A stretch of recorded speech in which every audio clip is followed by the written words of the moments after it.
ये 23 तारीख का मामला है। 23 तारीख को लगभग 2:30 बजे आयुषी श्रद्धा तिवारी, जो कि एमआईजी थाना क्षेत्र की रहने वाली है, गुजराती कॉलेज में बीबीए थर्ड ईयर की छात्रा है, उसके परिजनों ने लगभग शाम को 5 बजे करीब गुमशुदगियाँ कायम कराई गई एमआईजी थाने में। इसको टॉप प्रायोरिटी पर लिया गया था और इसमें एसीपी इमानी मिश्रा, जो प्रदीप इब्राहिम के नेतृत्व में लगातार टीमें बनाई गई थी, वो इसमें लगातार सर्चिंग करते रहे थे। इसमें टेक्निकल एविडेंस भी कलेक्ट किए गए, सीसीटीवी फुटेज भी इसमें लिए गए। सीसीटीवी फुटेज के आधार पर लोटस चौराहे के पास विजयनगर से जो मुड़ते हैं वहाँ तक के उसके फुटेज में दिखी थी। फिर उसके बाद उसकी कोई लोकेशन नहीं मिली, तो ऐसी स्थिति में ऐसा माना जाने लगा था कहीं ना कहीं किसी साधन का उपयोग किया गया होगा।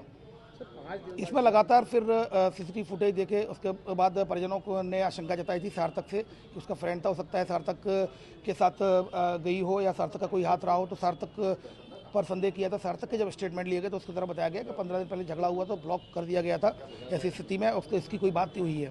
फिर लगातार करते रहे, तभी अब इनके परिजन जो हैं वो जो श्रद्धा तिवारी वो यहाँ पर आ गई है और उसके द्वारा ये जो बताया गया, उसके द्वारा ये बताया गया कि सार्थक ने उसके मिलने बुलाया था रेलवे स्टेशन पर पहुंची। जब वो नहीं मिला तो ट्रेन में बैठकर चली गई और ट्रेन में ही उसको करण मिला था। फिर उसके बाद मंदसौर गए, वहाँ से खंडवा खरगोन गए और खंडवा खरगोन जाने जो खरगोन और जो महेश्वर मंडलेश्वर गए खरगोन में, और वहाँ जाकर उन्होंने शादी की। फिर उसके बाद लौटकर मंदसौर गए, फिर वहाँ से यहाँ आए हैं, अपने परिजन को फ़ोन किया।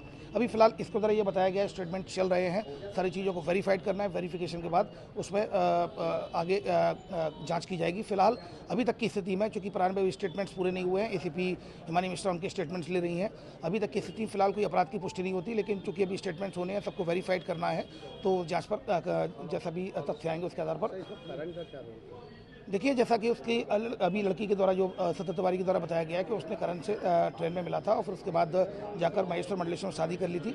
पर अब उनके पास श्रद्धा चूँकि अपना मोबाइल यहीं छोड़ गई थी, अभी उससे पूछना है। पहले सबसे पहले उसके स्टेटमेंट लेने हैं। स्टेटमेंट में जो बताया गया है फिर उसके आधार पर सारी चीज़ों को वेरीफाइड करना है, क्योंकि अगर शादी की है तो फोटोग्राफ वीडियोग्राफ भी होंगे। तो ये सारी चीज़ें वेरीफिकेशन के अभी अर्ली स्टेज है, क्योंकि अभी पहले इसके स्टेटमेंट रिकॉर्ड होने के बाद फिर आगे इनको वेरीफाई किया जाएगा। इनके जो पिता हैं उनके साथ ये यहाँ पर आई थी। ये अभी थाने में है और पूछताछ चल रही है। हमसे जुड़े रहने के लिए हमारे YouTube चैनल को सब्सक्राइब करें और नई वीडियो की नोटिफिकेशन के लिए बेल आइकॉन को दबाएं।